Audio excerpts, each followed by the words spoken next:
Local presentation of Buhay Pinoy is made possible by National Office Supply for all your office and school supply needs, and the following stores of MV Pangilinan Enterprises. And now your host, Popoy Zamora. Kamusta muli sa inyong lahat? At ito'y, teka, June pa rin hanggang ngayon. At kasama ito ng aking mga guest ngayon. Ang una ko ipakikilala ay napaka-talented, entertainer, singer. Hindi ko pala alam, ito pala ay radio host. At napaka-usay pa. Ito ay walang iba kundi si Marisa Ang. Kamusta Marisa? Mabuti po. At ang kanyang isang kapatid, yun naman sa'yo. 12 to 6 in the afternoon. Yun naman. Yun ay flip side din, pero ang title ng aking palabas ay OPM Afternoon Delights. Afternoon Delights. Afternoon Delights. Hindi mabuhay Mabuhay program. morning show. Mabuhay morning show ikaw. Ayun. At ito'y tugtog nyo. OPM all day. Strictly OPM. OPM. Kayo ba nagpapatugtog din ng mga luma? Opo. Kailangan yun eh. In my show, meron ho akong flashback hour. Yun ho ay strictly flashback from the music from the 70s. Yan, maganda yan. Mga flashback lahat. Sapagkat ang audience nyo, hindi lang naman youth eh. Hindi naman middle.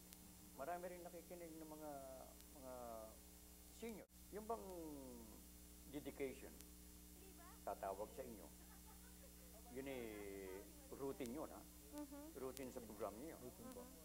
Kung hindi makalusot sa pangalan, maganda. Mag-check. Meron din pumupunta ro? Yeah, marami pong marami. Hindi nanggugulo? Nanggugulo? Ako nanggugulo. Hindi. We always want to make everybody happy, lalo na yung mga callers, because you know, a lot of people wants to participate. Because we have contests too, we have dedications and greetings and stuff like that.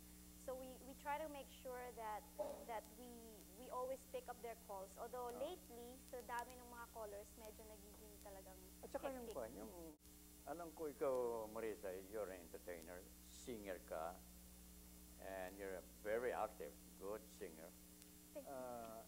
Kailan ka pumunta sa Guam? I came here in 1992. 92?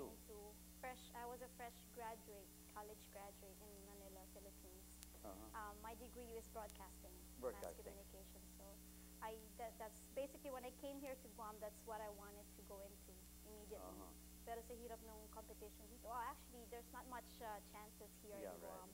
So I ventured into another career, which is singing. No, actually, my full-time job right now is a flight attendant. I'm a flight attendant for Continental. Oh yeah. And but right now I'm on vacation, so I went into singing, a different career. So you're a flight attendant at Continental? Up to now, I'm just taking time out for now. Yeah, and then I ventured into singing, and then eventually I got hooked up with radio, which I like better. Paano kayong nung inaabot sa likod eh? Marisa sa kanyang Afternoon Delight, pakinggan natin. Ayan, tingnan natin tuloy. On Flipside, good afternoon. This is Marissa. I'll be here till 6 o'clock once again.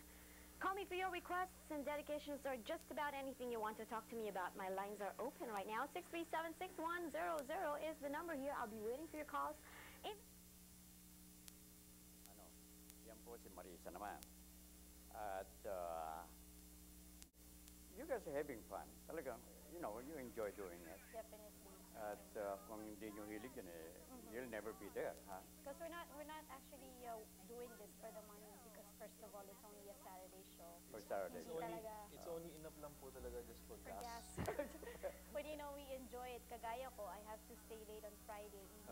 Yeah. But I still try to make it on the show as much as possible because I enjoy it. Eh, paano ka hindi ka na makakatulog ng Sabado? Hindi na, because I alas have to 6 ang go. mo. After 6 o'clock, I just have a few hours to rest, and then I go to work straight. And then hanggang another 4 na naman yung kinabok.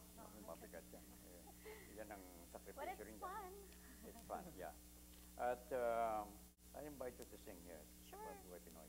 If you guys want, I'd like to invite everybody to come check us out. Kung gusto nyo ako marinig kumanta at My Way, Tuesdays to Sundays with the Icebreaker Band. Okay, ikaw naman.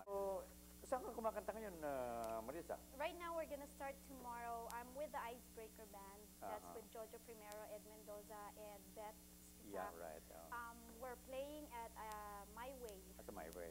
from Tuesdays to Sundays. So we're gonna be starting tomorrow. So I'd like to invite everybody to please come check us out. Icebreaker Dan will be Teka, playing. paano kang nakakapag-broadcast pa sa Sabado? Samantalang ang uwi mo ng Sabado, alas 5 na. Alas 6 nga minsan. Okay.